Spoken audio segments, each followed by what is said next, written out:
আমি তারপর ওকে আর কোনোদিনও ফোন করিনি। বারবার শুনতে থাকা মিথ্যে, ভীষণ অবহেলার চিহ্ন আর দূরে থাকার গাঢ় কষ্টের মাঝে হঠাৎ একদিন পুরো ভেঙে গেলাম আমি।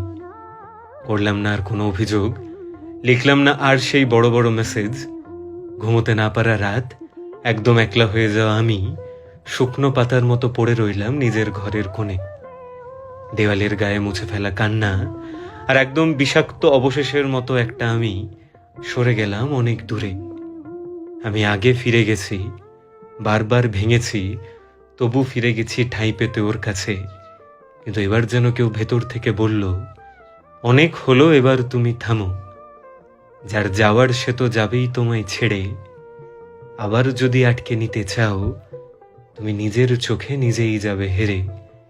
আর তাই ওকে আমি আর কোনোদিনও ফোন করিনি।